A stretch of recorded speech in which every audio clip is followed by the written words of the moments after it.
देश के कई राज्यों में कोरोना की दूसरी लहर भयावह होती जा रही है। इसी कड़ी में उत्तर प्रदेश में कोरोना का संक्रमण तेजी से फैल रहा है। हालात बेकाबू नजर आ रहे हैं। दिनों दिन बढ़ते आंकड़ों ने सरकार की नींद भी उड़ा दी है। इस बीच योगी सरकार में कानून मंत्री ने प्रदेश की राजधानी में लॉकडाउन लगने के संकेत दे दिए हैं। इस कोरोना महामारी के बीच भी सूबे के मुख्यमंत्री योगी आदित्यनाथ और कैबिनेट मंत्री ब्रजेश पाठक के बीच तालमेल नजर नहीं आ रहा है। जहां मुख्यमंत्री योगी आदित्यनाथ ने साफ लफ्जों में कह दिया है कि लॉकडाउन यहां पे नहीं लगाया जाएगा। बावजूद इसके कानून मंत्री ब्रजेश पाठक ने एक पत्र जारी कर कहा है कि जिस तरीके के हालात हैं यहां पर लॉकडाउन, खासतौर से लखनऊ में लॉकडाउन लगाया जाना चाहिए।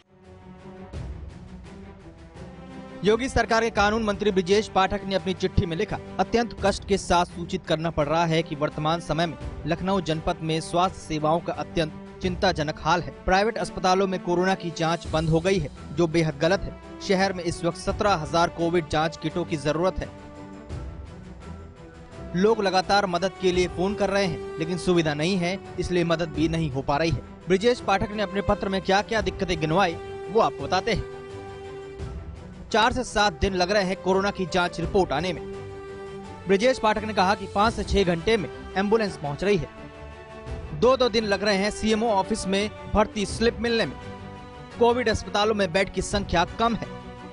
निजी पैथोलॉजी में कोविड जांच बंद करवा दी गई है। 17,000 जांच किट चाहिए, लेकिन 10,000 ही मिल पा रही हैं। गंभीर रोगों से ग्रसित नॉन कोविड पेशेंट को इलाज नहीं मिल रहा है। कानून मंत्री ब्रजेश पाठक के इस खत से यूपी की सियासत में घमासान मचा हुआ है।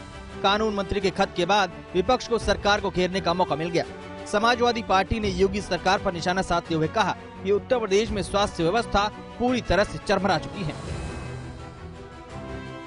उत्तर प्रदेश में हेल्थ व्यवस्था पूरी तरह से चरमरा चुकी है, पूरी तरह से टूट चुकी है। ये बात अब हम नहीं, उत्तर प्रदेश के कानून मंत्री भी कह रहे हैं कि यहाँ ना टेस्टिंग की व्यवस्था हो पा रही, ना बेड की व्यवस्था है, ना एम्बुलेंस की व्यवस्था है। वो फोन करते तो अधिकारी उनके फोन का जवाब तक नहीं देते। जब कानून मंत्री का हालत एक, तो आम जनता कैसे जूझ रही होगी। कोरोना घर घर में फैला हुआ, लोगों की मौतें हो रही है, शमशान घाट पर लाश की लाइन लगी हुई है। लेकिन उत्तर प्रदेश के मुख्यमंत्री जी चुनाव प्रचार में बिजी है, उनको पश्चिम बंगाल में सरकार बनाने में है। अरे कमाल की बात है, उत्तर प्रदेश जूझ रहा है। 1 साल पहले कोरोना आ चुका था। 1 साल पहले मुख्यमंत्री जी को तैयारी कर लेनी चाहिए थी, पूरी व्यवस्था कर लेना चाहिए थी कि दोबारा कोरोना आएगा तो हम उसकी व्यवस्था तैयारी। आपने कोई तैयारी नहीं की, आप सिर्फ जाति धर्म की और मार्केटिंग इवेंट करते रहे, सिर्फ यही।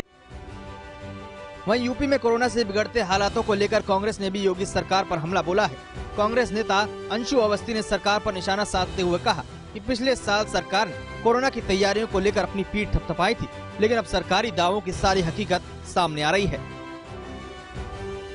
कोरोना में सारी हकीकत उत्तर प्रदेश सरकार की निकल कर आ गई है और उनकी जो तैयारियां हैं उसको लेकर कलई खुल गई है योगी आदित्यनाथ और बीजेपी की उत्तर प्रदेश सरकार की।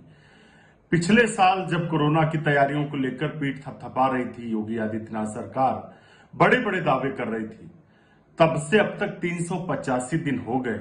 क्या तैयारियां की, आज हालात दिख रहे हैं। पूरे लखनऊ में किस तरीके से, लखनऊ से पूरे प्रदेश में कोरोना की भयावह त्रासदी हो गई है और किस तरीके से लोगों को चपेट में ले रहा है।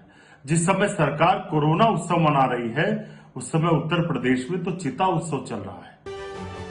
सच है कि यूपी में कोरोना से हालात बद से बदतर हो गए हैं और इस बीच कानून मंत्री का यह खत यूपी के स्वास्थ्य विभाग पर बड़े सवाल खड़े कर रहा है। हालांकि देखना होगा कि कानून मंत्री के इस पत्र के बाद सरकार जागती है कि नहीं और कोरोना को लेकर क्या खास इंतजाम किए जाते हैं। Bureau report, JK24/7 news. खबरों से अपडेट रहने के लिए JK24/7 न्यूज के YouTube चैनल को आज ही सब्सक्राइब करें और Facebook पेज को भी फॉलो करें।